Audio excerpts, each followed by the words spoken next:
Are you a business owner struggling with wearing every hat from custodian to comptroller? Do you know all the local, state, and federal tax reports you have to file and when? Is your business positioned to leverage credit? You're best at what you do when you're doing what you were designed to do. At Elite 8 Tax and Financial Services, we're designed to support your business from conception to succession. Let us optimize your business for the best tax advantages, payroll, accounting, and even virtual CFO services. Our Business Operations Success Suite is tailored to your business to meet you where you are and help you grow by freeing you of the tedious back office requirements. See how we can customize a plan for you at www.elite8financial.com or call us at 469-412-0056. Get balls. Get behind the sheet.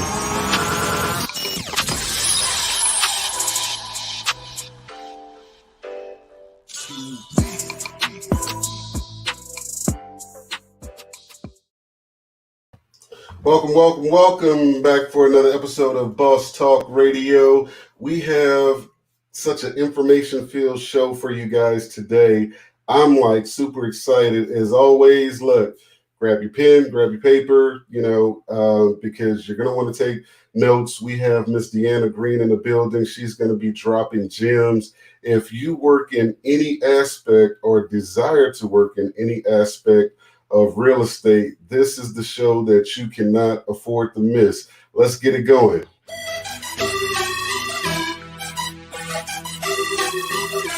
Welcome to Boss Talk Radio, the #1 online business and entrepreneurial talk show, brought to you by Elite 8 Tax and Financial Services. Here's your host, the Texas tax expert, George Dandridge.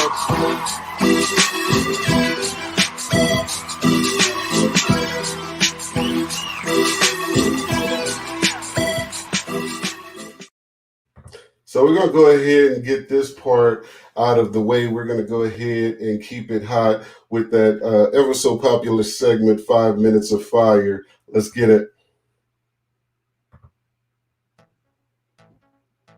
Finding your brand space in this ever-changing economy can be challenging to new and established businesses. Graphic Line Media can help launch your business's brand potential to unknown places with creative revisioning that relentlessly presses the competition. From graphic design, web, print, apparel, media, and social, we have something designed to grow your business. Don't hesitate. Rule your space.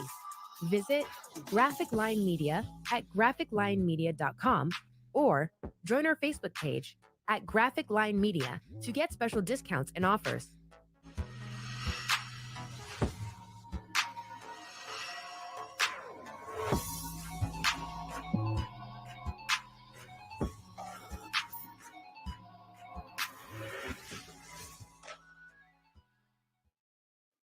This is Dr. Tamia Guest with Rejuvenating Chiropractic. This is Nara Reed with Modified Nutrition Health Coach. This is Karen Marcel with June Street Barbershop. This is Tiffany Marcel with Marcel Luxury Realty, and you're listening to Boss Talk Radio. I paid the cost to be born.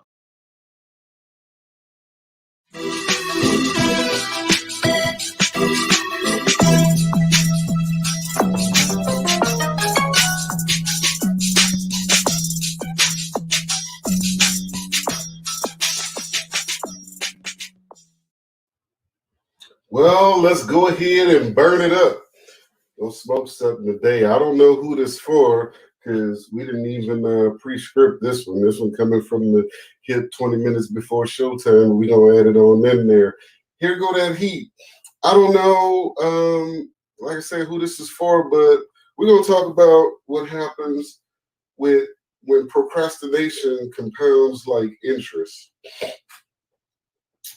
You can declare to be great. I question some of you as to whether or not you really believe in yourself.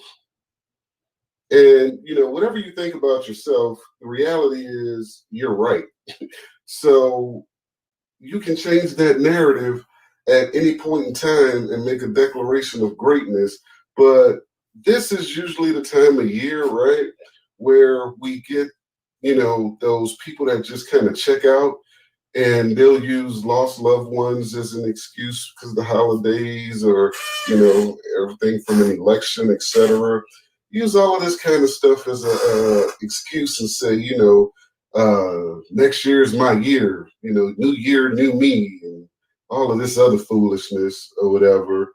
But right now, we still have, you know, almost 70 days left in this thing. So what are you really doing? Like, why are you putting that off? You know what you can accomplish in 70 days?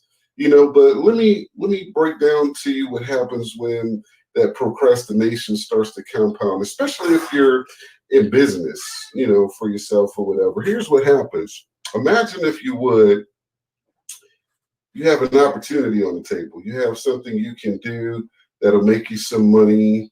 It's not pressed for right away or whatever. And so you put that thing off. Let me tell you something. Life is a series of choices. You won't always make the right one, but you can learn from each of them, you know. And so if you make the wrong choice and you decide you're going to procrastinate or whatever, and you're going to put that thing off, here's what's going to happen. When the next opportunity comes along, you won't have the capacity to take it on. So you're stunting your own growth, if you would. You know, you're slowing yourself down.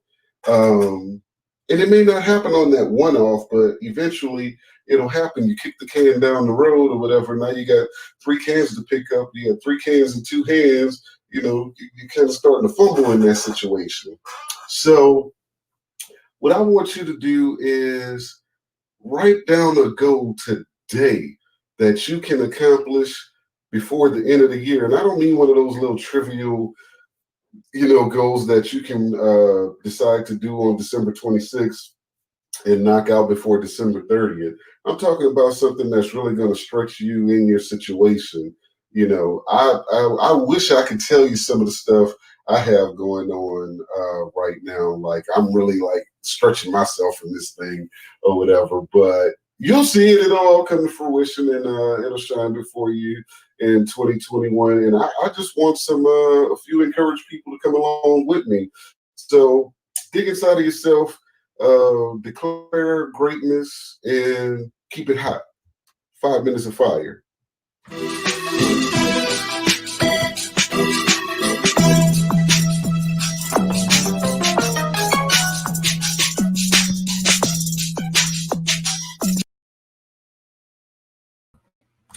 So today's topic, obviously, we've been talking about it for the last couple of days, getting ready to blow it up. Today's topic is going to be real estate. So it was only fitting, if you would, that be our term of the week.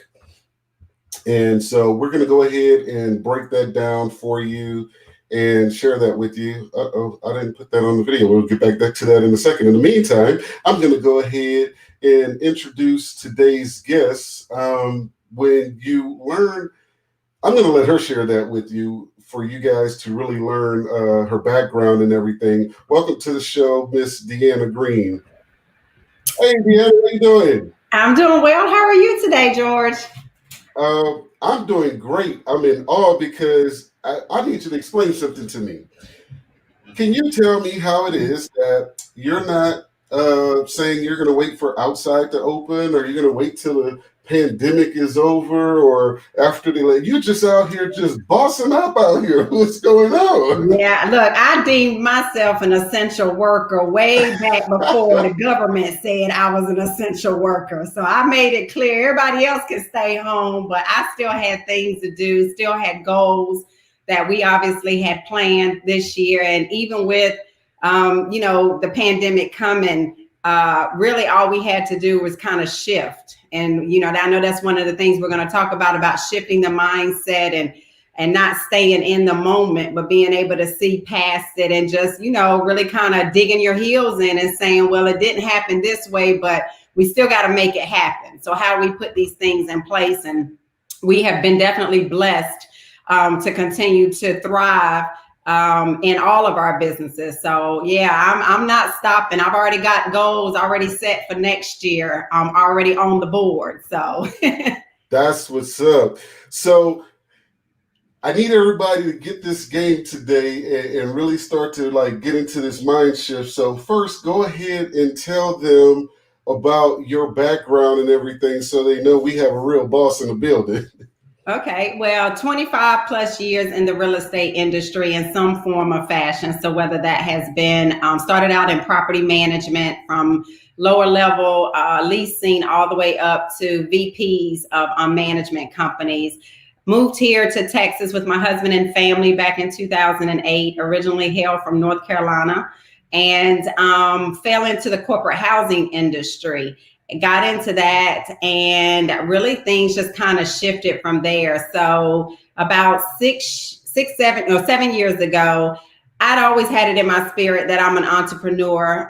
It was inbred in me from birth, I know. And after working for so many corporate companies and just feeling like, you know, things weren't done the right way. And the bigger part of it was I was sick of somebody else trying to tell me how much money I could make every year, although I was busting my behind and working long hours and giving up vacation time and sacrificing family, all to basically beg, borrow, and plead to get what I was worth. So about 7 years ago, stepped out on faith. My husband and I, we had an opportunity with a client that had been presented to me. And I decided that it was going to be now or never. So we opened up Nydan Real Estate Group. Initially, Nydan Real Estate Group was in the corporate housing industry. Probably about a year into having the business, I realized I was actually letting money go out the back door. So in the corporate housing industry, for those who don't know, we actually go and we rent out apartments and then we fully furnish them. So everything from furniture, housewares, utilities, electronics, everything. And our clients pay one bill. And but what was happening was a lot of the companies that were sending their employees here are contractors, or we also dealt with athletes and traveling medical professionals. Once their stipend that was given to the company ran out, they needed permanent housing. So from a real estate standpoint, I was really just kind of tying them into realtors that I had developed relationships with. And then I started getting feedback that the same type of customer service they had experienced with us, they were not getting with the realtors. And so a light bulb obviously went off, right? Like, wait a minute, DeAnna, why in the world are you letting money go out the back door when you've already got the relationship? And anybody that's a realtor knows a big part of our business is what we call farming, right? So we actually have to go out there and develop relationships and get our name out there. And I wasn't having to do that because it was already naturally coming. So went and got my real estate license. And so that was one of those pivotal moments where we added an additional wraparound service to our business. I teach that a lot in my coaching about adding additional wraparound services to your business. So that was our first one. Now me becoming a realtor and now being able to help those existing clients that we had in-house with their traditional residential buying and selling. Then back in 2018, we then saw that we were ready to get back into the investing world. We had several properties back in North Carolina, but when 2008 hit, just like millions of Americans, we were affected by having all of those rental properties and lost our shirt. And really had to take a step back. And again, another one of those major pivotal moments in our life, on top of moving to a brand new city, starting new jobs and having very young children at that time. And so we decided, okay, now's the time. So 2018, we actually were silent investors in a franchise with We Buy Ugly Houses with a guy that my husband knew. And we got to see the behind the scenes works. And then we bought our own franchise in October of 2018. And I'm sorry, it looks like we're about to have some kind of storm. So that's the blinking you're seeing. So hopefully we don't lose any connection. And then 2018, that's what we did. We bought the franchise. We started that division. We have bought and held and flipped about 13 houses at this point. And from that point, at the end of last year, and I think, George, you and I, when we did this interview before, you, my husband, and myself, I talked about how my husband can recognize when I get bored very easily.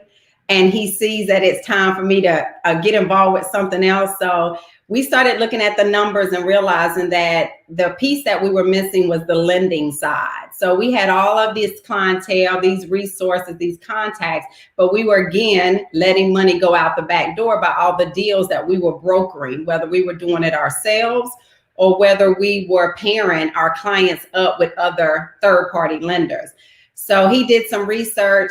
We bought into a company in March of this year. Nydan Lending Group was then built from that. And we had Nydan Lending Group was planning to just literally take off, and COVID hit. And the mortgage industry and the whole lending world went upside down. And so that was another one of those pivotal moments where we thought we had it lined out for this new division, and we've had to make some changes. And so we now are a full brokerage firm. We handle everything from our clients, anything that is real estate or lending wise, we can handle all of that. And we actually tell our clients, we better not hear you with anybody else before coming to us. So there it goes. And I mean, I've seen you guys just make some dramatic moves, and we're going to talk about some of your empowering efforts, your coaching areas, and how you're changing the lives of other people. And before we do that, though, we're going to go ahead and talk about the term of the week, so anybody that doesn't know can really get this, what it is to have real estate. The U.S. government has given billions of dollars to businesses in an effort to curb the impact of the COVID-19 pandemic. The government will begin to pursue recouping these funds in 2021. Aggressive penalties will be imposed on companies that do not follow regulations and guidelines for proper use of these funds. Criminal charges are already being levied on fraudulent use. Don't suffer again. Get a customized business operations success suite from Elite 8 Tax and Financial Services for your company today. BOSS packages include entity formation, payroll, accounting and bookkeeping, tax planning, tax filings, and quarterly strategy sessions to minimize your tax liability, increase efficiency, and maximize your profits. Make your appointment today at elite8financial.com. Get the guidance, tools, and protection your business needs now. Get BOSS. Get behind the shield.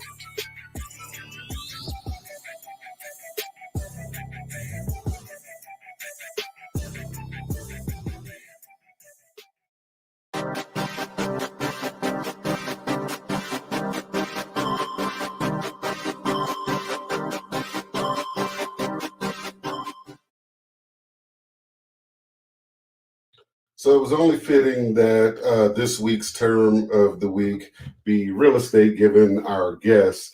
There are many different levels, just like anything in real estate, as we mentioned in the Boss Motivation piece. There's elevators, and where you decide to go is ultimately up to you. But, young people, there's a lot of young people that like to get into real estate, and they're not aware of all the ins and outs, and I don't know if it's training or what the issue is or whatever, but if you ever had any interest in real estate, whether it be buying, selling, investing, loan originating, signing agents, mortgage brokers, you name it, this is the episode for you. Our guest is really, really experienced in real estate with a 20-plus year career.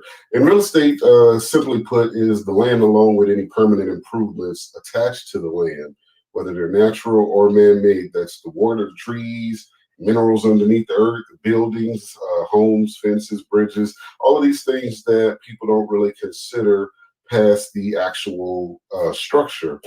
I have never met or read of any person of real wealth that did not have real estate as part of their portfolio. So today we're going to go beyond the expired idea of owning a home equating to the American dream. The real American dream is wealth. As we discussed last week in episode 3, the best type of wealth is generational wealth. And having real estate as part of your portfolio is just an additional pathway to achieve generational wealth. You probably have seen a late night infomercial with rented beachfront mansions, jets, luxury cars, with somebody telling you that you can achieve financial freedom easily and in no time with their proven system that you can achieve financial freedom, and retire is in the next 5 years or whatever. And you might have even bought into it and quickly realized it was much more work than what you were sold on. Yesterday, I put something out that good money isn't always easy, and easy money isn't always good. So when you're looking at doing something the easy way, real estate may not be the way you want to go. So again, today's guest is going to share the ins and outs on every aspect of real estate, from buying, selling, renting, flipping, financing, land, new builds, you name it. So anything you want to know about real estate, start loading your questions or use the link below to come on live and ask our boss section. And Miss DeAnna Green will be happy to engage you guys. This has been your boss term of the week.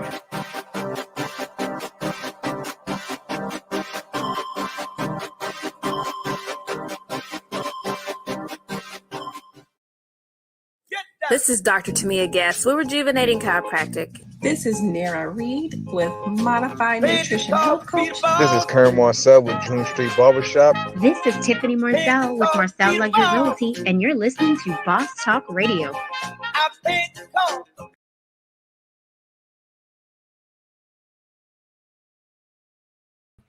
And so we're back, and I'm going to go ahead and post that link below. This is where you can go to get in on the Ask Our Boss section, which will be coming up later in the show. But we want to go right back to DeAnna and talk about the levels in this thing. And so I don't know, most ambitious young people immediately think real estate.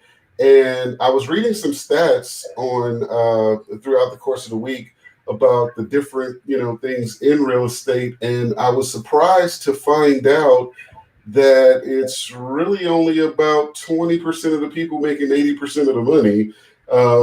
And they largely contributed that to lack of work ethic and also fatigue. Like a lot of people just burn out real quick on it. You've been in the game 25 years. And looks like when you get bored or tired, you just add something else to the utility belt or whatever. What would be your advice for young people, or anybody for that matter, who is looking to become either a real estate agent or real estate investor? Like some of the cautions before they get into it, some things they should consider? Well, I think the very first thing, and not just because I'm a coach, they need a coach. You need somebody. If this isn't your area of expertise and you really are a fish out of water, you need a veteran. You need somebody that has already been through all the bumps and bruises, has experienced a 2008, has experienced a pandemic, and still knows how to thrive in this industry, because what has also been proven, even with a 2008 real estate market, and even now, there is still money to be made, even when the world seems upside down. You just have to have the right mindset, the right determination. And again, you've got to just be able to know how to pivot. And a lot of times, no, you're not going to see it coming. But again, if you've got the right resources and the right people in your corner, they can help you navigate. That is what I did not have when I started out. A lot of the bumps and bruises that my husband and I experienced was exactly that. It was on our own, the little bit of knowledge. And even back then at that time, the information highway wasn't even out there. It wasn't a whole lot of Googling to try to figure stuff out and watching HGTV and and certainly not social media, right? Instagram and all of these people that go up here and proclaim to be the gurus of real estate. None of that was even available for you to even follow and engage with those individuals. And the individuals at the time that were out there, unfortunately, the pricing or the availability for them was just too far out, and you couldn't touch them unless you really were coming out of your pocket to get that information. But nowadays, there are a lot of other resources for you to get involved into the real estate industry. But the first one is definitely finding you a coach. And the other thing I stress about finding a coach is it really needs to be someone that you can touch and you can validate exactly what they're doing. When I started out and started offering my coaching services, I first went out there and I did look at what was on social media, because obviously I didn't want to necessarily duplicate anybody else, but also wanted to know what information was being given. Was it their correct information? And also sometimes you do find good information out there and you want to add that to your training program as well. But what I was finding was that there was just a lot of false information out there. And I tell people all the time, if you can't touch that coach, they're not really reachable. You can't validate the processes that they went through, the ups and the downs, and even things when it comes to people wanting to post, material items that they have. I tell people all the time, people can go to a car dealership and post up beside a car and take a picture. People can go into a model home and post up inside of a model home and make it look like this is their $1 million home.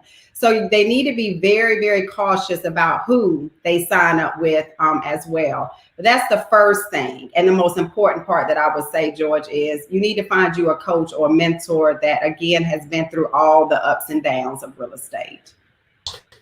And, it's funny you mentioned that, because while the internet and everything, the information highway, if you would, in my opinion, is one of the great equalizers across socioeconomic cultures and everything, I also find that the amount of misinformation out there is it's abundant. But what's even more crazy is it's usually the information that catches heat and catches traction, right, and just runs away. And I'll be like, oh my God, are you serious?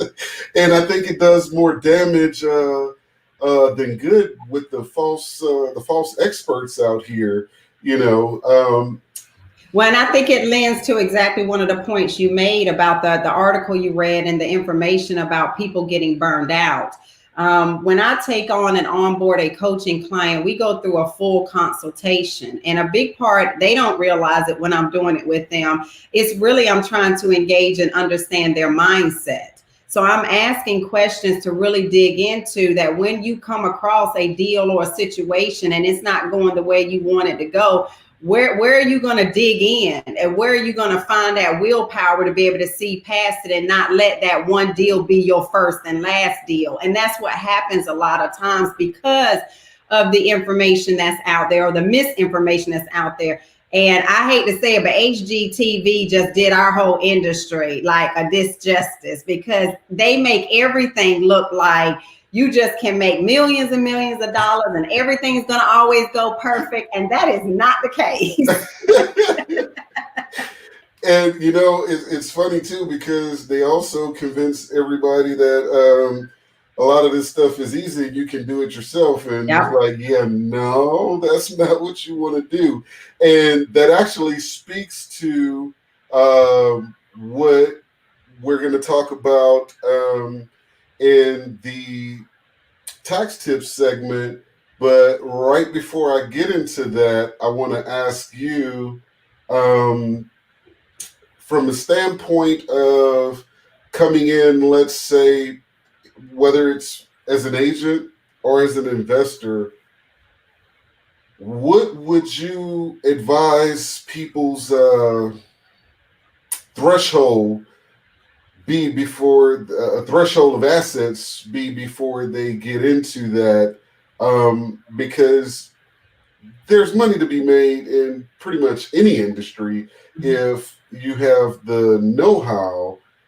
But when you have to make those life decisions on, you know, keeping it real and paying the bills or whatever, what should one expect to be able to have set aside over here in assets that can sustain them as they build their momentum in the marketplace of real estate?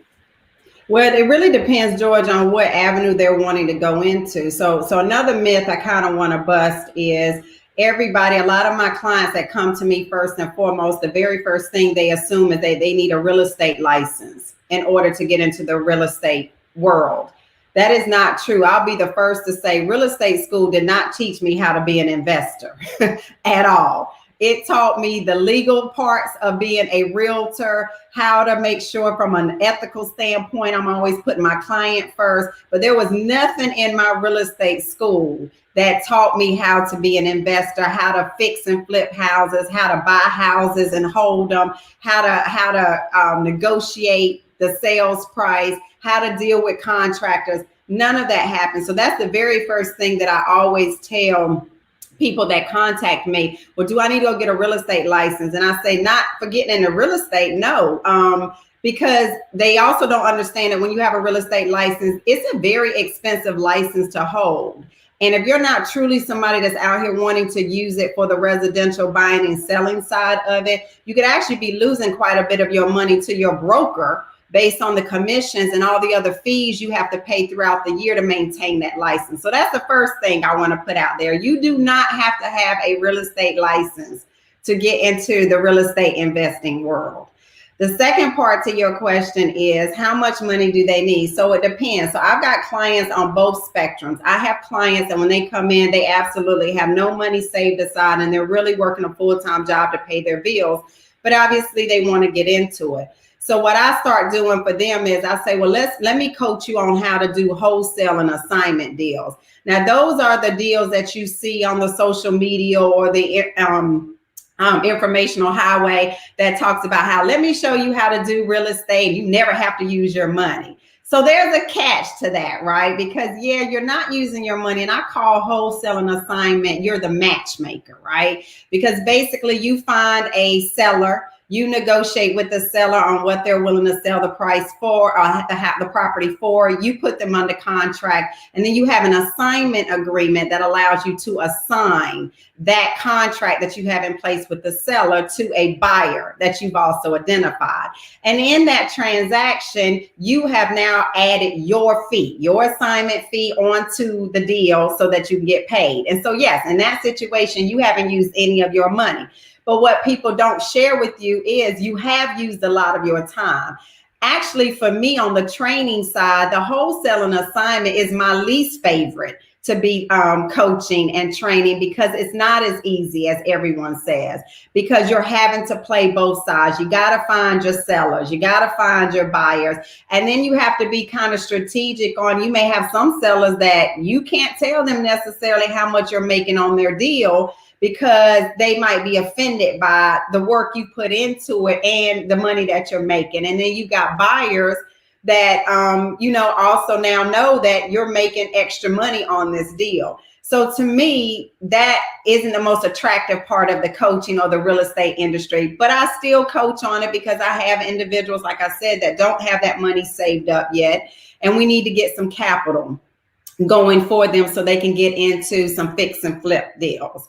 Then my next transition is my fix and flip clients. So honestly, now that we have our lending division, we can now help individuals that have $25,000 to $30,000. So if you got $25,000 to $30,000, we can find and put you in a deal because we've got lender relationships. Hard money lenders lend on the property. They don't necessarily lend on the individual. So with a traditional residential loan, when you're going to buy your own house, you go through all the steps with a lender. They uncover every rock. It's almost like trying to now hand over your firstborn child in order to get that loan, because they're loaning on you first, and then they're loaning on the property. In hard money lending, they're loaning first on the property. You as an individual just come in as a personal guarantor. Because with hard money lenders, they're not sticking it on your credit. They do a soft pull. They ask for a minimum credit score. Most lenders right now are doing a minimum credit score of 650. But as long as the property has been vetted by their in-house team and the deal makes sense, you've bought it deep enough, the repairs and rehabs you're planning to add to it are actually going to add value and increase what we call in our world the ARV, which is your after repair value. Long as all those numbers make sense, your lender will lend you money on it. So that 25 to 30,000 that we're asking people to come to the table with, that's really to kind of cover closing costs, servicing fees, covering your first couple of interest payments that might have to be made, because the hard money loan is all your interest payments up front. You don't pay the principal off until you've actually sold the property. And hard money lenders will actually also allow you to wrap in full rehab costs 100% on the loan value. So to answer it, like, it's not as expensive or as much as a lot of people back in the day that used to think. So you got that $20,000 to $30,000, all you need to do is call us up, because I get deals that come in on a daily basis. Actually, too many that I can't even vet. So yeah, so it don't take a lot nowadays to get into investing. And to some people, 20 to 30 grand is a lot, but you just gave another avenue. And this is critical, I think, because in our motivation piece today, we're talking about the elevators and the choice of what level to go on, but using an analogy about time. In fact, I want to go ahead and play that piece now, and come back to talking about those ways that you can get in, with nothing but invest the time and grade to get the experience and take the smaller parts out to get to the big deal. This is the motivation segment. The financial services industry is growing. We're not just growing in the Dallas-Fort Worth area, but we're growing nationwide. From San Diego to Denver, Virginia to Florida, we are growing. But we're not just growing with anyone. We're growing with amazing people. People like teachers, first responders, construction workers, veterans, single moms, and even couples. People who believe in creating and building generational wealth and leaving a legacy. We are also working with people that are looking to work with a company who believes in them. We're looking for part-time people or full-time people, whether you just need a little bit of extra income or you're looking for a full career transition. My question for you then is, are you who we're looking for? Let us know.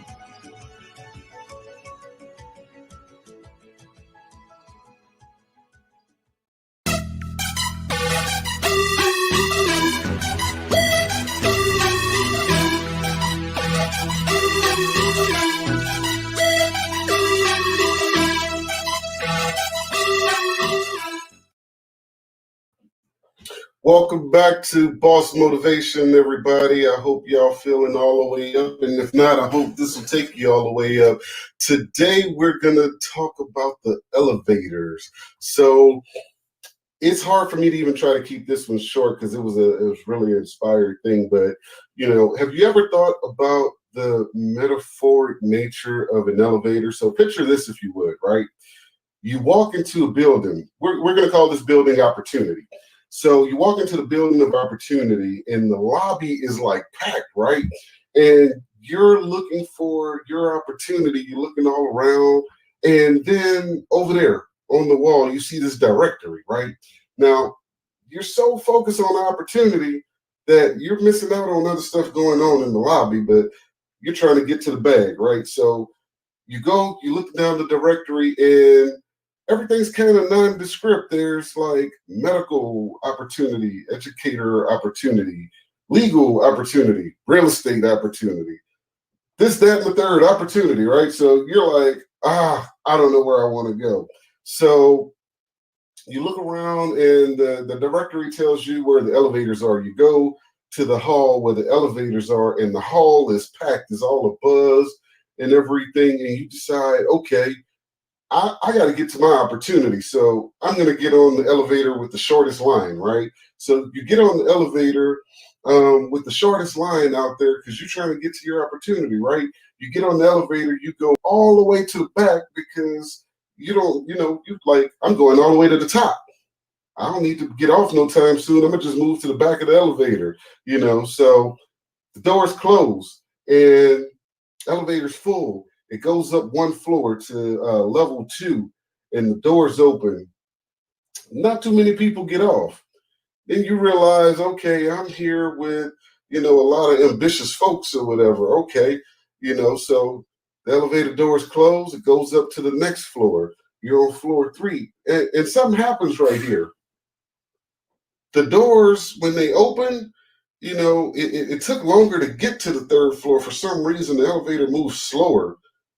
But when it got there, the doors didn't open all the way. So a couple people was like, okay, this is taking kind of longer than I thought. And a few more people decided to get off, right? Then the elevator doors close and it just kind of sits there for a few minutes. Can't get the doors open. It's you and a few other people looking there or whatever. After about 10 minutes, it finally gets to the next floor, floor number 4. And the doors only open about halfway. And by this point, most people on the elevator got nervous. They decide, hey, I'm gonna go and get off of this situation. Let me get off of this thing, But now you're like, okay, well, elevator's pretty much empty now. It should move pretty fast or whatever. And the doors close, and it's just you and Lil Ambitious left on the elevator, and you like, I'm going all the way to the top. The thing said 10 floors, but now that the elevator is emptied out a bit, right? You see the sign over there that says it goes to level 5, and then you need a key to go any higher. Any of y'all ever been on that type of elevator where it only goes so high and you need a special key to go any higher than that? So you're like, oh man. But the thing about it is the key is down on the 2nd floor, right? And these elevators don't go down. This side just goes up. So about 20 minutes later, you get to floor 5. The doors only open like enough for one person, and then they start to close real slow. So a little ambitious can kind of jumped off. You're trying to maneuver your way through the door, whatever. You finally get off. You're frustrated. You've been here, trying to get here for a while now, and you get there and you say, well, I want to go to the top. So you're like, okay, well, since it took me so long to get here, I'll just go ahead and see what this level is about, see what it's like. You sit there for about an hour, on level 5 and realize this ain't the opportunity for you. This ain't what you want. So you decide, hey, I'm going to go and get the key and I'm going to go all the way to the top.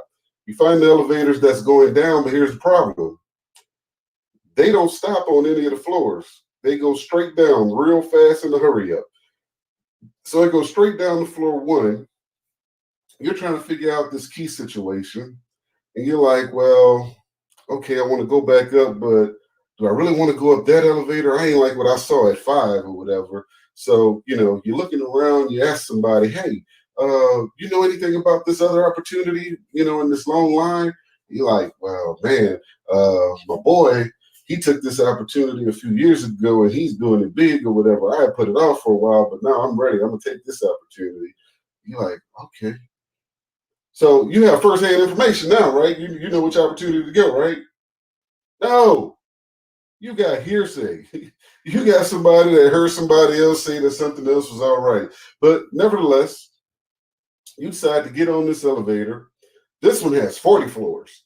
But you know what happened on that last one, and you kind of like, okay. You see it goes to level 20 without needing the key, but you need a key to go past 20. You decide you're going to jump off, get the key to get back in line so you can go straight to the top.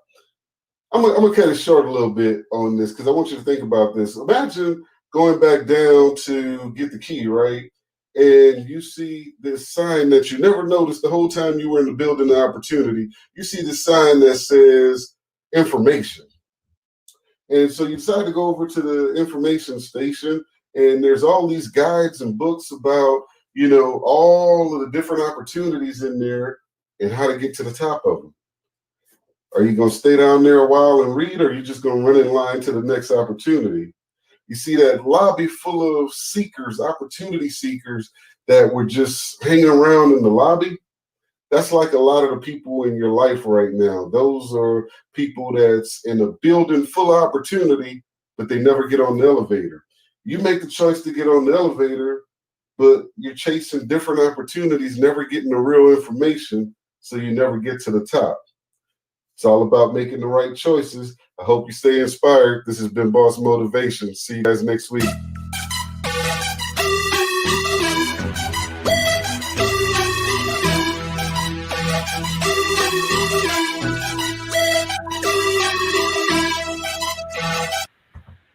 Yeah, but some people never go to the top because they don't get the right information, you know. And so let's talk about a little bit more about your coaching program, because what I love about what you do, you know, coaching has become a real popular term these days. I think a decade ago it was consulting, and before that it was mentorship or whatever it was. Right. But everybody's not qualified. Like I see some people out here coming across as gurus, like they can coach anybody and anything at any time or whatever, you know. And my thing is, hey, stick to your lane, you know, be great there, because what you can do in that space is very impactful. So outside of Nydan, you do a lot of women empowering, mentoring and everything. But as the young folks say, I hope my kids don't talk about me for using this because they may say they don't say this no more. But as the young folks say, you teach them how to get the bag. Yes. And that is exactly what I coin all the time. We got to get these bags. Like, and I'll say this, you're absolutely right that sometimes that terminology can be thrown around very loosely. That's another reason why I encourage people to do their research on whomever they choose to be their coach or mentor, whatever terminology you want to use. But even when I'm doing my coaching consultation, I can tell from that consultation whether or not this person is ready to commit on the phone call. And the first thing that I say is one of my ending things. I say, listen, I am not an impulse buyer. I don't expect anyone else to be. I can tell that you're eager and ready to go, but I need for you to sleep on this. I need for you to pray about it, talk to whomever you need to talk to with, and get back to me in 48 hours, because the same feeling of euphoria that you have now is what I'm going to need for you to have throughout our coaching process. Because as much as I laugh and joke, and I tell them, I said, we might be the best of friends afterwards, but I take my coaching seriously. I have fired clients, George. I have started and onboarded clients, and the moment I see they're not holding to their end of the bargain because they sign a contract with me, they're missing our sessions, they're not showing up for our field training, they're not doing their homework, they're not reading the books that I'm advising them to read, I will fire them immediately. I make it very clear the money that I'm getting from you is not worth me wasting my time nor your time. So I'm extremely serious about the coaching as well. And I just lost my train of thought. What else did you ask me?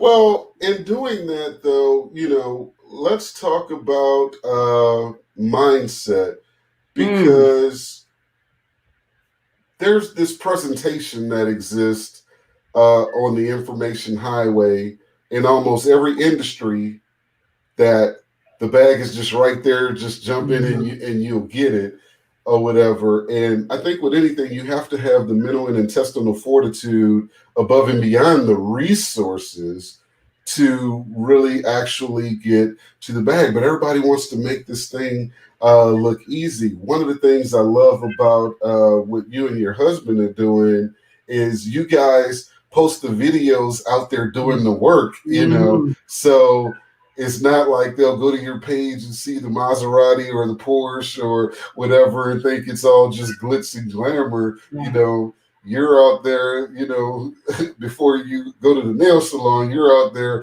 with the gloves on, digging up and pulling up boards and getting into this thing. So let's talk about the work ethic paradigm, what's really needed there, the mentality, because there, correct me if I'm wrong, you know, I think too many people look to the investment side as, hey, that's a quick bag, when there's so many other areas of real estate. I have clients who are signing agents. I was like blown away at the kind of money they were making. It was like, wow, okay.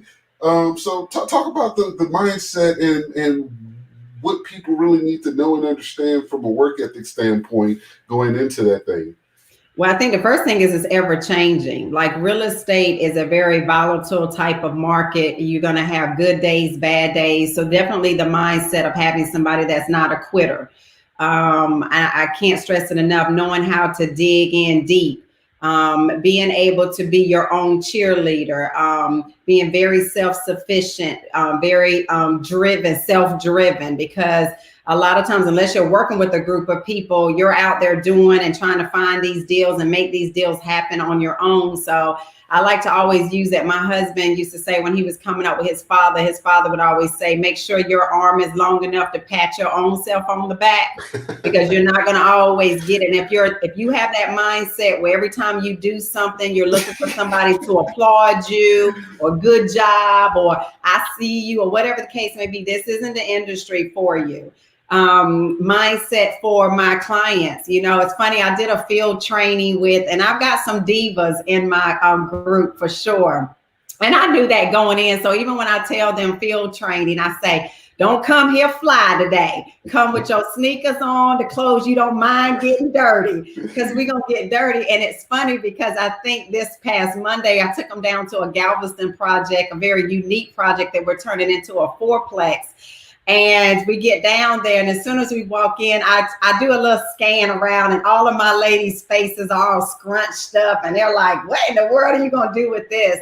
So it's in that moment that I'm able to kind of take their minds and mold it and say, okay, I need for you to look past the aesthetics, right? Because at the end of the day, if the bones of what I call the house, the structure, the foundation, if all of that is good, the rest of this stuff is walls that can be torn down and moved around.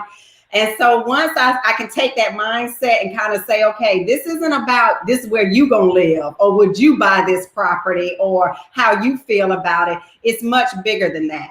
The other thing I noticed is when we went out to go look at another property while we were down there, because part of their training on that day was not only looking at an existing property, but we were also going to look at a property that I was potentially wanting to put an offer on. And so we go inside. They have no problem going in the inside, but as soon as we go and I'm getting ready to start heading around to the back of the house, they all like, we got to walk back there. I'm like, yes, this is part of that process, right? Like you have to get out of that. I don't want to do this. I don't want to do that. And that's what real estate is. It's always changing. Also, you brought up a good point about how there's so many different sectors of real estate. So that's another thing when I'm talking to individuals and I'm asking, what part of real estate are you wanting to get into? Why do you want to get into this part? It's even when I coach not just on real estate, but I coach entrepreneurs on building their business. And the first thing, if I hear an entrepreneur and their first reason for not wanting to or wanting to start their own business is because they don't want to work for anybody else, I tell them immediately, well, entrepreneurship is not for you. Because I'm still working for plenty of people. And now it's not one main CEO. I got multiple CEOs that I'm reporting to, and I've got multiple hats that I'm having to wear depending on that investor's, style, that investor's, a risk level. Because some of my investors are like, I got some investors that I send them a deal and they go thumbs up, thumbs down. They don't care about going to meet me at the property. They don't care about seeing no pictures. If my numbers tell them this is how much money they're going to make when we flip the deal, they're in. But then I've got the other ones where they want to go see every property with me and they want the contractor there. So that's those multiple hats. And even when I know I'm in the realm of, I know what I'm doing. I know you should be listening to me. I still have to be extremely sensitive to their level of risk and the fact that at the end of the day, it's their money. And there are different levels of needs. So I was reading something about, I was trying to educate myself a little bit to get prepared for the show. If you guys are watching, go ahead and get out your shovels because we're about to go deep. And I'm going to post the link again if you want to jump in and ask DeAnna some questions, or you can post them here online. So one of the biggest questions that comes up at least twice a week in my industry is when it comes to real estate investing, specifically flipping, is it best to have an LLC or an S corp, and I try to tell people this is not a cookie cutter approach. Mm-hmm. There's things to consider, ranging from if this is an investment group or if you're holding this property alone. I try to advise people to holding companies. I'm limited to what I can say because there's a legal aspect, and I approach it from the tax aspect. What do you advise people to, because I've seen people go into real estate and they treat it like a hobby versus a business when we're talking about the flipping aspect. And I think that's very, very dangerous on assuming you have some success. There's some fees and some other different things you didn't account for, specifically the taxation along with that or whatever. What has been your experience when people come to you and they start down that road? Do you have to introduce them to that whole aspect, or do they already have some sort of an idea? No, you make a good point. It's the conversation that I have continuously. Most of the time, it's like you said, is when they come in, they just assume that they're going to do it all on their, using their own name, their own information. And that is the very first thing that I advise them against. Because if you're not truly sure about what it is that you want to do and how far this real estate industry could come, why would you put your personal liabilities at risk? So, and I get you, it's a very fine line for individuals like you and I, because we're not attorneys, right? So I go from the aspect of, I can only talk about my experience, and I have no desire to be in a deal and it has my personal information tied to it, and a subcontractor gets hurt, or, something major happens on that property, and now somebody feels that they've seen the Porsche, being showcased on Facebook, and they say, oh, they got money, let me go after them. So I have no desire to have my family's personal livelihood be disrupted by an investment deal. So that is one of the things that I stress to my clients is get you, if nothing else, get you an LLC created immediately. And as a tax guy, it's still a pass through and all of that, but it still legitimizes you as a business owner, and it does protect your personal liabilities. So I don't push them to the S corp yet or holdings yet, because sometimes for those individuals that becomes too far over their head. So if I can at least get them to just say, do an LLC, because everybody, you go to LegalZoom, start your LLC. And I've had some people try to, I'm just saying, I ain't saying it's the right thing, George. I'm just telling you, if I can at least get them to go and do an LLC by any means, then that is better, again, because when I'm coaching my clients, I'm actually helping them facilitate the whole deal. So part of my service to them is not only do we find the property for you, but as a realtor, I'm negotiating everything for you. I'm putting you under contract. So there's a big piece of that. I also want to make sure that you're protected on a personal level as well. I'm sorry, Ukraine. I'm going to start saying you need to go talk to George. Well, at a bare minimum, go talk to an attorney or whatever. What I found is, I'm going to let y'all in on a little secret. Without repeating the name that DeAnna used, there's some services that they seem like they're really easy, and they come across as though that they're cheap.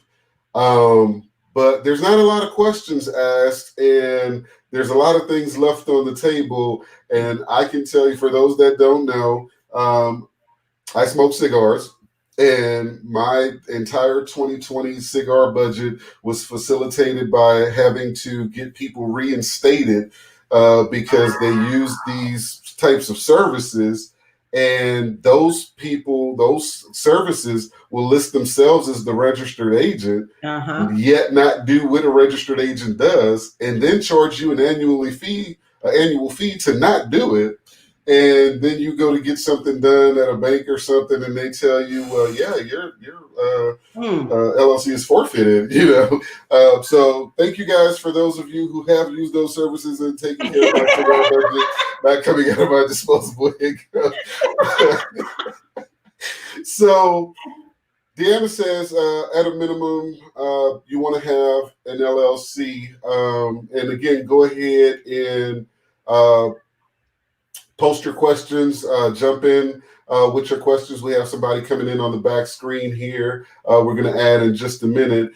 So there, again, the mindset, well, I'm going to drop a few $1,000s here. I'll borrow against it, hard money, or whatever. A lot of people don't understand that formula. I was reading about taking 70% of the after repair value and then minusing out the costs from there. And that's what's considered a good deal. Do you really find many of those types of deals on the market without it being a tax lien or foreclosure or whatever? Oh yeah, there's plenty, believe it or not. I mean, there's lots of inventory out here, and individuals that have just either gotten themselves in a situation where they're just tired of living in the house. They don't have the money to put the repairs in it, because most realtors, they want to sell a pretty product. So you call a realtor in and now they see that there's about $30,000 of work that needs to be done, which in essence, and no shade to my realtors, because I'm a realtor as well, right? But we want to be able to easily sell the product. So if aesthetically the product doesn't look well, and then we've got a seller that's also asking for a certain amount of dollar amount, the first thing we're going to lend to is, we need for you to do or put X amount of dollars into this property in order for us to put it on MLS and effectively sell it. So you've got plenty of people out there that have there's a lot of people that outright own their mortgages. They may have inherited the house from a mom or a dad that has passed away and they're still living in it, but now they're at a position where they're ready to move on or upgrade, and they want to go ahead and sell the house. So yeah, finding those deals is not an issue at all. Now that presents a big opportunity for that first section you were talking about with the wholesaling, right? Yes, and that's exactly right. So when I'm coaching on the wholesale and assignment side, that's exactly what I'm telling them to do. So there's sites that I provide to them that allows them to be able to go find properties. I also connect them with a number of investors that are constantly emailing me with off market, and that's what it's called when it's not on MLS, or off market deals. Those are going to be your wholesale deals. Those are the ones that are really easier for you to go in, have a conversation with the seller, get them under contract, and then now you're just out there pretty much shopping it around to see who would want to take this deal based on the market, based on the condition and all of that. You pointed on something. You did your research. I'm very proud of you, George. So, yes, one of the basic formulas that I teach my clients is exactly that. So most hard money lenders lend on the 70 to 75% rule. And so in essence, when you look at it, it's basically whatever the ARV is. So if it's $150,000 ARV, you're going to automatically want to back out 75% of that. That's really your starting number. Your starting number is not the ARV. So that extra 25%, it's a little free coaching for your people. All right, y'all get a pen and paper. Right. That extra 25%, whether you use a lender or you're using your own money, is really already your built-in equity into the deal, right? Because if it's $25,000, $30-something thousand, you already have that set aside for all kinds of scenarios. You get into the deal and all of a sudden you start opening up walls and there's mold behind it because you couldn't see it visually. Here we go. That's what I'm talking. Right? So you got money sitting there for those change orders that might come from your contractor. That other money is also there for you on the resale side. So you want to make sure you factor in that if you decide to have a realtor turn around and put this house back on the market, the current going number for realtors is 3% to your seller's agent and 3% to your buyer's agent. So that's 6% already out of your ARV. You need to go ahead and plan is not coming to you. It's going out the door, right? So at least having that 25% built into there, you're off to a good start. So now let's say that 25%, you're going to use even numbers here. Now we're down to your real starting number is $100,000. You've taken your general contractor out. They've now told you estimated wise, it's going to cost us $50,000 to do everything that needs to be done. So you do exactly the math you said. You take your $100,000, you minus that by $50,000. And in essence, your $50,000 is where you should max be paying for this house. Does not mean that's where you start. It is the max that you should be paying for this house. So in a scenario like that, I'd probably throw out to the seller, I'll give you $40,000 for this house. And then that leaves some room for negotiating. So if they want to come back and know I need 45 or whatever, you already know I was willing to go to 50, but you don't know that.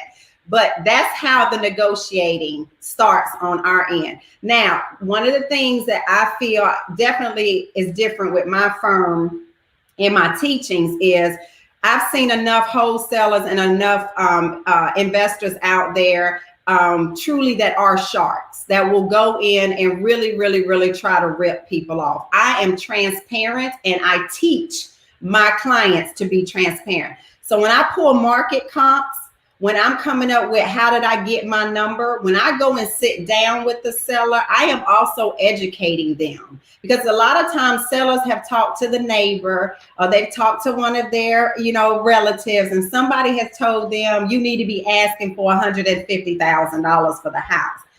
And when they tell me that, first thing I say is, well, explain to me how you came up with that number. And 90% of the time they can't explain it to me. So then I say, well, let me explain to you how I got my number. I show them the market comps, the purchase comps, which is houses that's in their current condition, exactly the way their house looks. I show them the ARV comps, and then I show them exactly what the repair cost is going to cost. And when I do that, about 80% of the time, I eliminate the back and forth, because they know at this point, my number is my number. I'm not making it up, but you don't get to have all the meat on the bone. None of the work in this house.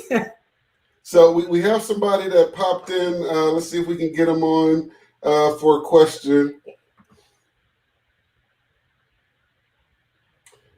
Says their mic isn't connected. They have to turn on the mic or cam or something. So while we're trying to get them to do that, let me ask this question. We're going back into the flipping part. Let's say you're using that formula, but you spoke on when the walls come down and that unexpected thing lies there or whatever, or a market condition changes and a product necessary for repair goes up. Why do people not know that you can take a loss on a deal? So what do you do when you experience a situation where your margin is shrinking, but you're on the hook for this money? And let's say you did instead of the hard money, you did a buy sell type of thing, or put your own, name on the line and took credit or whatever. What are some of the options at that point? You need to unload that property as quickly as possible. And I'll share one of our, and we have had losses. So I'm not going to sit here and try to make it seem like that we have not had those bumps and bruises. Matter of fact, we had it this year with 3 properties. So in December of last year, we bought 3 1-story, 3-bedroom, 2-bath houses in a very prominent area right here in Houston. So for any of your listeners that are right here and have heard of Katy is a hot market. Like, you can't find deeply discounted for a while. Yeah. So you can't find deeply discounted product here in Katy. And a big part is because these sellers know that even if they don't do any work to their house, the value of it will still remain. So I had done everything. Being a realtor, I ran the comps. I looked at how many days on the market inventory had been staying. We did our numbers. We were like, this is a good deal. Let's go ahead and buy all 3. Closed on them the end of January. Each house only had about $8,000 worth of rehab. So we truly only did what we call in our world lipstick work, right? We threw some fresh paint on the walls. A couple rooms had some new carpet. But the reason why we knew we didn't have to go do a major rehab was because I had done my market comps, and everything that was selling in that market was selling with original appliances. So the white appliances from the original builder, and no new blinds. Like, it was just basic stuff. So we were like, this is a great deal. We only have to put $8,000 into each deal. And each deal, after all fees were paid, was supposed to net us about $25,000 to $30,000 a property. And we had 3. So we finished all the work with our contractor in February. I list them the first part of March. What happened the middle of March? Pandemic. COVID. And so the entire real estate and lending world went upside down. Even we had one house that was already under contract, but as soon as everything happened, the lender reset their qualifications. So that client had originally had like a 605 credit score. Now, at this time last year, lenders were lending at 580 credit scores. And within days apart of each other, lenders' credit requirements went from 580 to jump to 620. Then it went to 640. And then you had some lenders that now wanted 700 credit scores before they will even give you a mortgage loan, because nobody knew what was going to be the outcome of this pandemic, right? So we had one person that was already locked in and had to pull out of the deal because their lender's qualifications now changed and they were not qualified for it. So come April and May, I'm just looking, the market is just going downhill. We did not unload those houses until June, and we only broke even. So we went from potentially making 25 to 30 a house to breaking even. And really the biggest part of me knowing that it was time to let those houses go was being a realtor, or at least having the knowledge of knowing how to read market comps.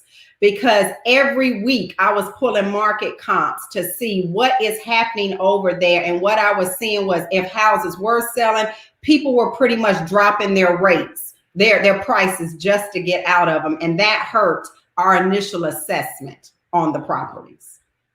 So I read this and I was aware of it from the tax side, but I didn't know that some people were using it as a slower strategy when they weren't necessarily flipping, but using a model where they would buy the house in a condition where they knew the repairs were kind of extensive, but because they didn't have the money right then, they would move into the house. And the property starts to appreciate, they're doing the repairs, they turn around and sell it. They've been in there 3 years, so it's long-term capital gains rates. But on top of that, because it was their residence, the profit wasn't taxable anyway under 250. From a portfolio perspective, or for someone just starting out, is that a strategy you would recommend if it's, say, a young person coming out of college and they're not buying their forever home? Well, I mean, I guess it sounds like from what you said, it's not anything that I've ever partaked in. It's not anything that I've had any clients come to me and ask me about getting into it. But the scenario you give makes sense, as long as you plan on staying in the house and seeing the repairs through the process. And then again, watching the market and knowing when's going to be the best time for you to be able to sell, to pull whatever equity is in the house, from whether it's the market appreciation or whether it's from what you have done to upgrade the house. So yeah, I think it sounds like a great, option. Again, it's going to come down to a commitment level, right? And having the money and the resources and the time to want to put into those rehabs. Which brings me, well, we have a question that came in. The question was, let me make sure I have that right. Do you advise, or the part about using your personal collateral to flip. And I think you talked about coming to the table with 20 to 30 grand to have some skin in the game, basically, to make some things move. And then there was a question about bidding wars on the flip side. Is that a frequent scenario? Is that a frequency as far as the bidding wars are concerned? Yeah, does that really happen a lot? Oh yeah, it's happening right now in real time. Like there was, again, this time last year, I could go to a seller, start the negotiating process, put them under contract, and then say, okay, whether we decide we're going to keep it in-house or I want to shop it around to my Rolodex of investors. I had the leisure of doing that. I do not have that leisure now. It's actually to the point that one of the videos that you referenced when my husband and I were out and we were looking at properties.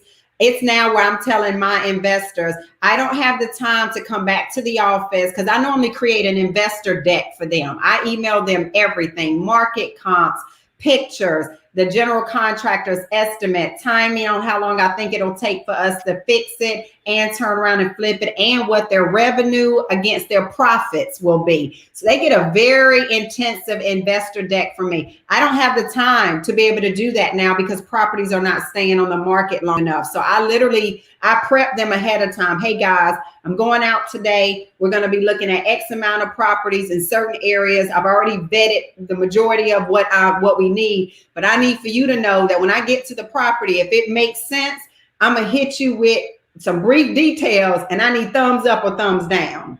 Because there was a situation not too long ago where we went to a property, got there, and they actually turned it into an auction right on and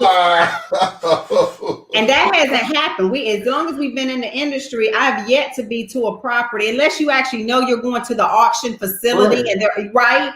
But and which is not, we get there and we're like, okay, we're going to bring the guy that brought it all together. And it's like, okay, well, I'm gonna get back to you. And he was like, no, this is about to be an auction. I'm like, what? So he literally had us all surrounded and told us, okay, this is how much we're asking for the house. Now, basically start bidding on it. And we won the bid. But the thing is we could have been in a situation and really lost the potential opportunity if we wouldn't have also already either had that mindset or the resources, but we had also already prepped our investors ahead of time that this is what's going to happen and you need to let us know. But whoever asked that question, it's a real thing right now.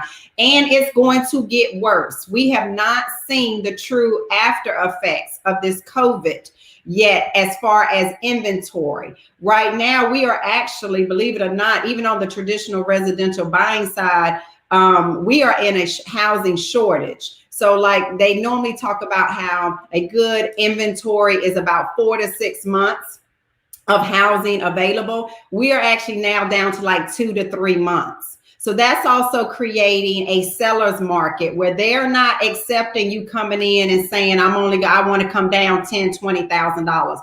Some properties are even selling over the asking price. And that's also happening in the wholesale market as well. Do you anticipate that changing based on a number of factors, ranging from who ends up in office? I'm personally anticipating a lot of foreclosures in the second quarter of 21.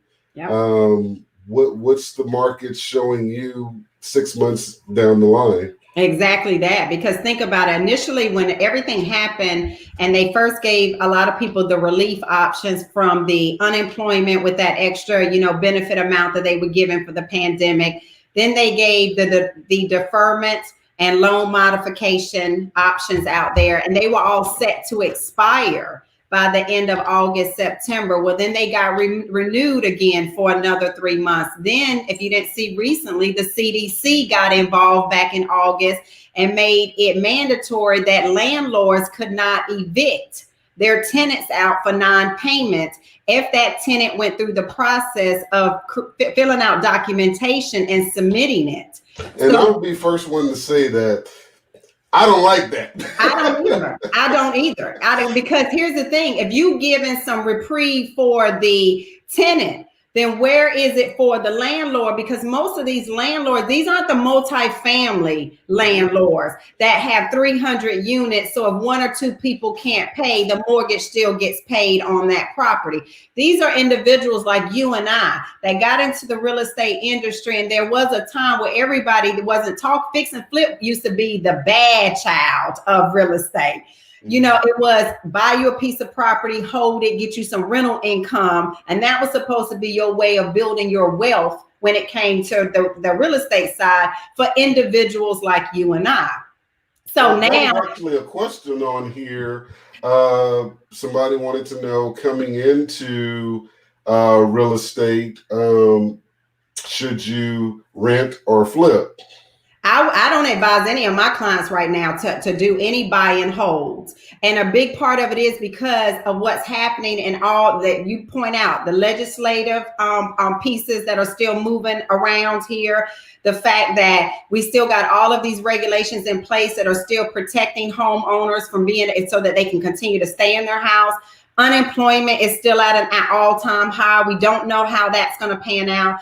And I anticipate exactly what you said. And what we're seeing in the real estate market and what we're hearing from the experts is second to third quarter of next year is going to be an influx of inventory, whether it's going to come from foreclosures, short sales, or individuals that sell to wholesalers just because they want to hurry up and get rid of the property so it doesn't have the effect on their credit. Now, is that usually quick question? The landlords on the flip side this time next year, if you are a landlord at that point, that's what happened in 2008. Okay, that was my question. Yeah, all those people that lost their houses to the foreclosure and short sale and all of that, they still had to go somewhere to live. So as a landlord, you now had to come up because now you had the property available to put these individuals. And if you think about it, that mindset again, if you're somebody that had been used to having a home, 5-bedroom, 3-bath home, you got a large family, you're used to paying $2,500, $3,000 a month. You're not going to be okay with going to rent somewhere where it's only now $1,200 a month because you're losing a big part of that livelihood and what you've been used to. So you'll still figure out how to make sure you can come up with that money. It just means that you're not able to do it in a mortgage, but you're still willing to pay for it in a rental property. So if you are a landlord this time next year, you're probably going to benefit from everything. But for my clients right now, for the fact that I know what they're trying to do is to increase their capital and get that money up so they can go into larger deals, I'm telling them now it's wholesale and fix and flip. And so you alluded to something I wanted to go a little bit deeper on. The sustainability for a landlord to weather that, assuming like, okay, maybe they bought a property thinking they were going to fix and flip it. The market conditions said, no, you're not going to flip this. Are they able to sustain whatever mortgage they have to pay while they find a tenant to rent it to kind of cover, their losses or whatever? Especially if they end up unemployed on their side, they have their own mortgage. Right. What are some of the double Dutch type of things we're going to deal with here? That's a good question because actually some of my investors, I've got some investors that strictly say, DeAnna, I don't want a rental property. So only find me a deal where I can truly only fix and flip it. But I have other investors that think exactly how you said. They go to the worst case scenario. I'm fine with doing a fix and flip, but worst case also provide me with the rental comps for that area. Because if we get in it and the market does turn upside down and I have to turn it into a rental, am I effectively going to be able to make enough money to at least cover this mortgage or these interest payments that I'm obligated to until that market turns it back around and we can, sell it? So now the tricky part of that is, when you do a hard money lending loan, a lot of hard money lenders used to only do it on at a 12-month time frame. Because again, at that time, the rule of thumb was you should not be sitting in a fix and flip longer than 12 months. Well, again, a lot of stuff with 2008 changed the parameter. So now you got hard money lenders that saw that they were actually losing money by only doing loans for 12 months. So there's a lot out there now that will go up to 3 years. And there's even more that have now converted to, if the deal is good enough and you want to turn around and convert it to a 30-year term, you can now convert it to a 30-year term as well. So they're recognizing exactly what you said. You get into this deal as a fix and flip, something changes. You now decide, and it could be good or bad. Maybe you decided once you got everything in there, you realize the rental market is booming there. And maybe you're at a position now you want to have it as your first rental, but now you got to convert that loan. So now a lot of the hard money lenders have said, wait a minute, we were leaving money on the table. We're already in the lending world. So how can we make this also work for us? So there's some out there now that are starting to allow you to convert that fix and flip initial loan to a long-term mortgage loan. So they're using a lot of the life insurance techniques. So we're in a heated turmoil state in America right now. We have this election coming up, and your market, the real estate market, has huge implications by the outcome of that, and we'd be remiss if we didn't talk about the tax side of this thing. So this is this week's Boss Tax Tip. We could not continue to do our filing of our taxes in the traditional sense that we've been doing for so many years. So we opted to go ahead and take the advice from one of our friends that went ahead and referred us. And since he referred us, we said, we decided let's go ahead and check Elite 8 out, and we're glad we did.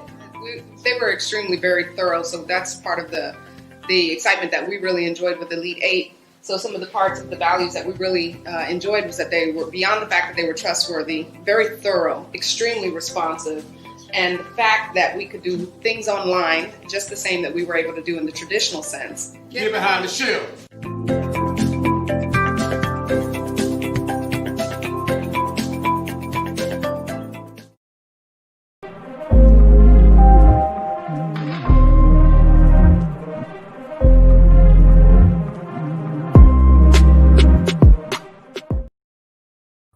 So we couldn't really talk about real estate without discussing the tax side of things, right? So we're going to go ahead and do our tax term of the week. So we're going to get a bonus today. We're going to cover two quick things. The first one is short-term versus long-term capital gains. And for the benefit of just giving you the surface and not going too deep into that, basically, if you own a property for 12 months or less, and you sell that property is classified as a short-term capital gain, and it's taxed at your ordinary income rate. Why is this important? Some people like to get into flipping houses. Traditionally, I believe they like to get in and out within a 6-7 month period, and how that's taxed is important, especially taking into consideration whether you're doing it as yourself or if you're doing it as a business. That same property, if you own it for 13 months or more, that profit has transformed from a short-term capital gain to a long-term capital gain because you own the investment more than a year. The reason that matters, the difference in that is enormous, actually, because the long-term capital gains tax on flipping houses owned longer than a year is between 0 and 20%. Most middle-class taxpayers can expect to pay about 15% tax rate on long-term capital gains. And this is far less than what house flippers must pay if they're taxed as dealers. So there's some other techniques to it, and we're going to go into that one, which is the 1031 exchange. What I really want to drive home here is the importance of having a team. You know you're going to need probably contractors and sorts or whatever, but if you're going to go into the real estate investing market, you really want to put a team around you of people that can help you strategize and know what you need to do. And so the 1031 exchange from Section 1031 IRS, it allows taxpayers to do a like-kind exchange to defer paying taxes. Imagine that. Now, when we talk about generational wealth and we talk about secrets of the wealthy, this is one of those things. Now, this is not an easy thing. The timing is critical in this. So you really want to have professionals on your team. So for real estate investors, that means being able to defer taxes by taking the profits from one flip and investing them in another. And these are just some of the things you have to consider if you're going to enter the real estate market from an investor perspective. That's why you have to have these two things, a plan and a team. This has been your Boss Tax Tip.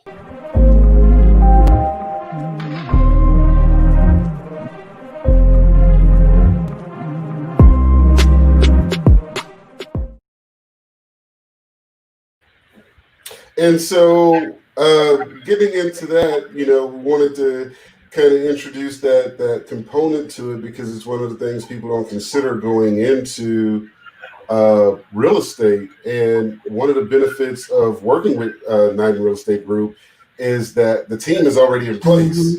They just have to bring themselves and some skin in the game, Can you tell us about some of the other relationships people should be mindful to start to plant in preparation for going into a real estate career, be it investing or an agent? Biggest part you touched on is definitely the team and educating yourself. I will say that there is a lot of free information out there, and some of it you do have to, cipher or through and make sure that you're getting what you're supposed to be getting from it. But on our team, like we have our CPA. So that's one of the things with my coaching clients. When I get them started, I also pair them with the CPA as well. And a big part of it is a lot of people I see in this industry is they, as you know, George, you probably see it doing plenty of people's taxes when they start commingling everything, right? I'm speaking your language, right? That's probably one of the thorns in your side is everybody wanting to commingle and not understanding what's personal, what's business. But let's take it a step further. Even when you're dealing with real estate, even if you're buying it all up underneath the same umbrella and the transactions, they all are separate transactions. So what I've seen with clients that have come to me and say, I already have me a CPA and I've already done this and that. And then I say, well, just kind of let me see what's going on with the books. Because I'm a numbers person too. I love not just making money, but watching it as well. And the first thing that I see is, well, I can't tell how many deals you've got. Like you've got everything mixed up. So our CPA, the way ours is set up. Say it again for the people in the back. One more time. Everything is supposed to be separated. So for every property that we buy, it has its own account, own line item. Every expense that goes with that property goes up underneath that property's line item. Everything is separate and for multiple reasons, right? And I'm not trying to step into your world because you can do it much better than I can. But I know just even from you understanding your books, that's the other thing I have a problem with is most people get into this industry and they have no idea how they're making money, if they're making money, if they're losing money. And a big part of it is they don't have an experienced CPA on board to help them navigate through that. And also, as you mentioned, it helps with all of the tax benefits as well. You make those documents and those accounting records as clean as possible. It leaves less room for the IRS to want to start questioning what you are doing. I didn't tell her to say that. This is experience talking. And a big part of this, truly, George, is we've been there. We bumped our head. We commingled everything in the beginning and had no idea until we got hit with a tax bill and then had to start unraveling everything. So you have to make sure you have an awesome CPA firm in your corner and pay for them. I tell my team, my CPA all the time, I'm actually paying for you to keep me out of jail because I don't look good in stripes nor orange. They do not look good on me at all, okay? So whatever your bill is supposed to be, like, let's just make it happen. This is proactive thinking, ladies and gentlemen. Right. We didn't rehearse this before time No, or whatever, but let me tell you. To me, they're like the next most important person on the team. And then, of course, everything else. Like as I coach my clients before they even get into their first deal, I am coaching them on who to build, how to vet their vendors. So go out at a deal. I require that they find 3 contractors to come to the deal. They get to actually have them bid on it at that particular time.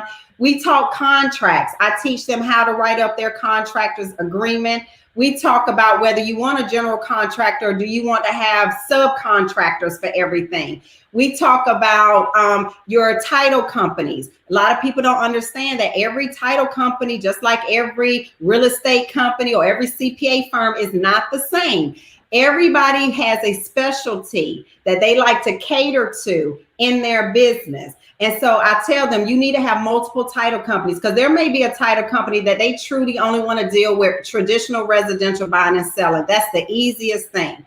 Then you might need a title company that also knows how to handle probate and heirship properties, judgment properties, foreclosed properties. And then you also need to have a title company that expertises straight investors, because there's some different ways in the investor world that you want to make sure. Maybe you don't want certain people to know how much money you're making on the deal, and your title company plays a part into making sure that everybody don't know everything, right? One more time for the people. Yeah, your insurance provider, same thing. You can't call up State Farm, and I hate to say it, but you can't call up State Farm and Allstate. So if there's anybody listening, I'm not hating. I'm just being honest with what I've experienced.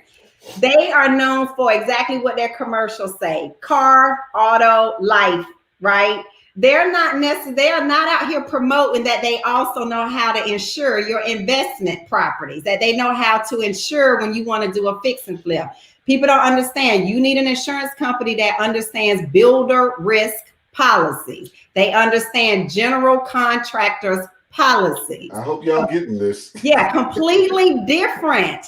And so those are all of those key individuals that you're talking about, and you need them before you get into a deal. You cannot already have bought the property, and then now you over here trying to figure out, okay, everybody, No.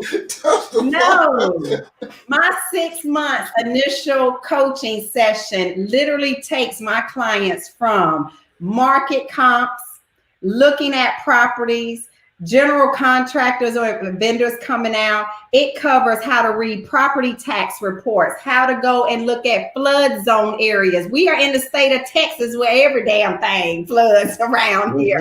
You need to understand how to, when you searching for a property, does your property sit in a flood zone, and the different levels of the flood zone, whether insurance is going to be required. So when I tell you, and that's before, George, they get into their first deal.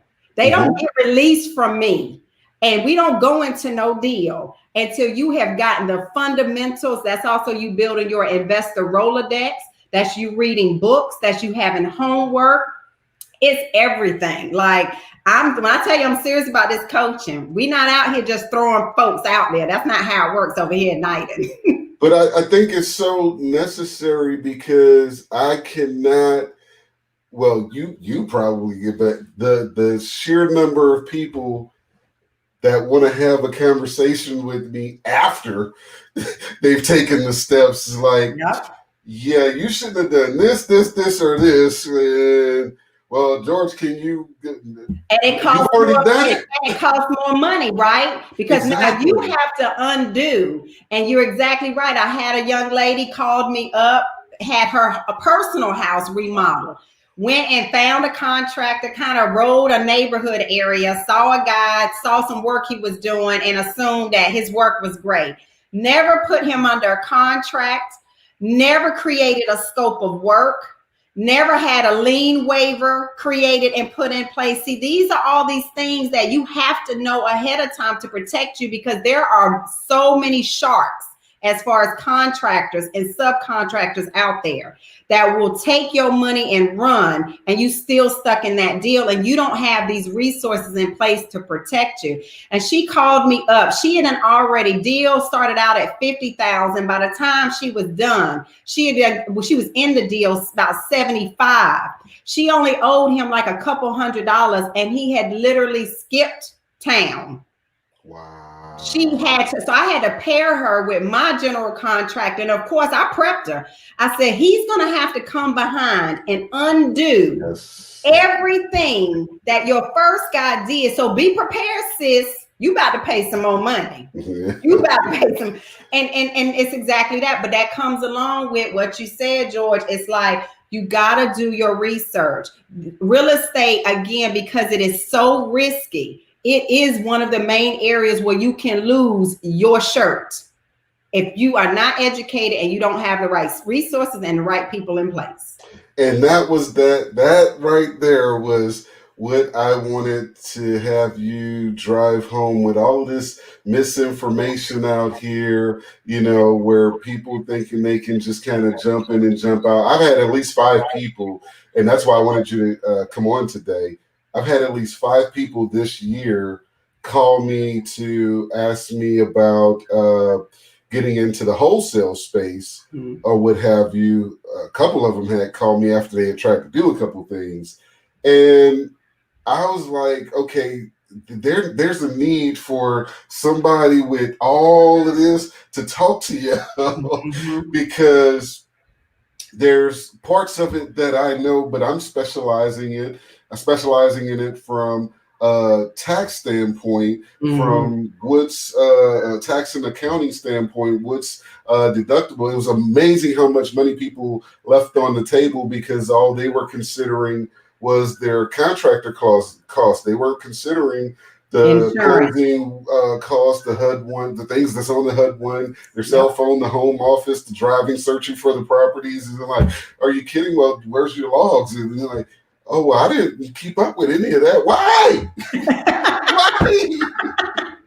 Yeah. Wait, you did that out of your personal bank account. Wait, what? Yeah. So thank you so much for coming on and blessing our audience with this information. And before I let you leave, I wanted to put your information on there. It's nydanreg.com, correct? That's correct. If you want to reach out to DeAnna, it's a wealth of information that she provides. She also has her coaching program, and but I didn't want to let if I could hold you a couple more minutes, I didn't want to let your philanthropy get missed as well, because I think it is so beautiful, especially being a transplant, that you've come there, you've made success for you, your husband, your team, but you guys actively give back. You don't just write checks. You're in that thing. Talk to us a little bit about your philanthropy work. Woo! So women's empowerment is definitely my passion. I am hell-bent on creating as many boss chicks as I can. And not just here locally, but, I believe globally, nationally, we're going to take it as far as we can go. I deal with Let's Be Raw. So every year I do a program called Purses with a Purpose, actually for everyone that's going to be released the 1st of November. And what that is I ask for ladies that have a number of purses in their closet that they're probably not using and have kind of gone to the back of the closet to actually repurpose them by sending them to us.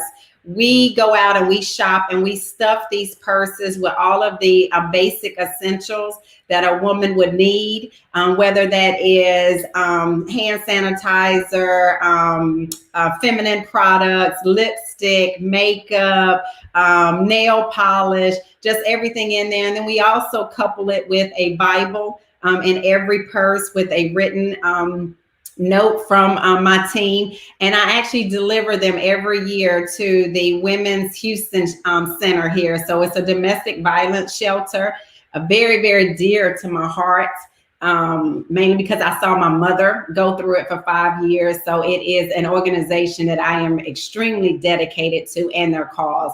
So we deliver these purses that are stuffed with all of these essentials. And it's just one of those ways of being able to say that I know for me, my purse is almost like my Bible. And as long as I got a good, nice fly purse with those essentials in it, it'll actually dress up any outfit that I have on. So that's important to me as well. I also just launched, and stay tuned. So hopefully your followers will start following me after this episode, because I have a new organization called Boss Chicks of Houston, and WOW, which stands for Women of Wealth. And don't get it confused. Wealth is not just about monetary, right? Wealth is also spiritual, emotional, mental, physical, all of those attributes. So I have that coming as well. We just did our photo shoot for Boss Chicks of Houston last Sunday. So I'll be releasing that. And then I've also been picked up to participate in a 12 series, a web series on entrepreneurship. So we will be filming in November, December timeframe. So as soon as that web series is released, I'll let everybody know, because I would definitely love everyone's support on that. And just, again, just giving back to any woman for me right now that's in need, whether it's from an emotional standpoint, a financial standpoint, a knowledge standpoint. I don't turn anyone away. As long as you have the mindset, the determination, the willpower, and you really, really want to change the way your life is going, choices that you make, I'm here. And I'm excited about it. I love being able to see another woman elevate herself to the next level. And I could answer this question for them, but I'm going to let you do it. I was asked if you also work in the Dallas area or connect in the Dallas area. So yes, I do. That's actually a good question. It's another thing that we rolled out this year, because we had so many family and friends, obviously seeing what we're doing and being privy to it. We have opened up where we can actually take on investors in other states and other areas. The only thing that we do require is that the deals do need to happen here in the Houston area initially, just so we can kind of obviously be present and oversee them. So we do have an opportunity now where we've got individuals that are sending their starter or their fees to get started. We pair them with a lender. We find the property. And this is one of the things, and thank you for this, George, to point out so that you understand another piece of our service for our investors. We do everything in-house. So we go and find the property for you. We negotiate the price for you. I put it all on the contract. I hold your hand through the closing process.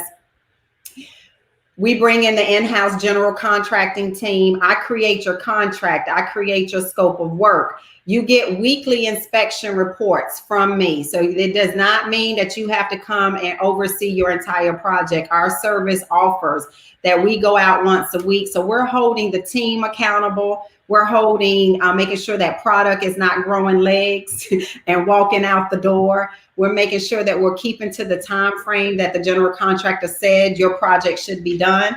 And then as your realtor on the flip side, I'm the one that's also watching the market for you. So you're going to continuously get market comp reports to let you know how the market is doing. And when it's time to sell it, I put it back on the market for you. I hold open houses. I do all of your marketing, your negotiating. And then the goal is to close that deal and get you some money at the next closing. And if you're watching, Salima, I didn't forget you. I will connect you and DeAnna after the show per your request. She couldn't be on today because she was doing the closing, but she did ask that I connect you guys. So I'm going to make sure that I do that. And again, thank you for being such a wealth of information for our guests today. I'm sure some people are rethinking how they can position themselves to get engaged and whatnot. And outside of the, so I know you do the coaching for the investor part. Do you also have a coaching for existing like real estate agents? Yes. Like So I haven't branched into that only because I want to turn my real estate company. I want to become a broker. So you kind of are making me give some of my secrets and my goals already. Sort of like what you didn't do in the beginning. You kept saying, "Wait, it's coming, right?" So no, my goal is I'm actually in preparation to take my broker's license. So I'm getting ready to start my classes, so that at the first of the year, Nydan Real Estate Group will be its own brokerage firm, because I've had several real estate agents wanting to come up underneath me. So that is something that's coming soon. So for those that might have asked about it, yes, connect with me. That was for you, Tiffany. Yeah, because my goal is I've had enough inquiries about it that it makes sense. It all falls up under the umbrella, and I've got enough transaction in years to do it. So yes, I'm planning to make Nydan Real Estate Group its own brokerage firm the 1st of 2021. But the financial piece, you guys still broker those deals too, right? So yeah. So if you want to put up the other website, so NydanLendingGroup.com. Okay. That division my husband oversees. So I bring the deals in, he closes them out. But if they go to that website as well, they actually get to see it's a number of products that we offer. We've got partnerships with up to about 300 lenders in various lending aspects. And there's actually a way for them to submit an application, or they can send an info email as well if they're looking for something specific, and he'll reach back out to them. So that's that. They can go there for that type of service. I had a question come in. I'm sorry. I was trying to let you know. Stay hungry. I'm asking this the way they typed it. I don't know. So do you guys handle investments for group investors without them having, I guess, silent investors or whatever? I might be a little lost. So what do they mean by that? Lost too. Okay. I guess we're asking so silent investors to me. Right. That's what I was going to say. Silent investors to me is that there's a deal out there and you put a certain percentage into the deal and you just kind of stay silent in the back and you're just waiting for your money to come. I'm assuming that's what they're asking for. Does that sound right? Okay. So yeah, essentially they're asking that, but they're saying a group versus a single person, like a group puts money there. Now, I guess that would have to be like, they would have to be a legal entity or something though, right?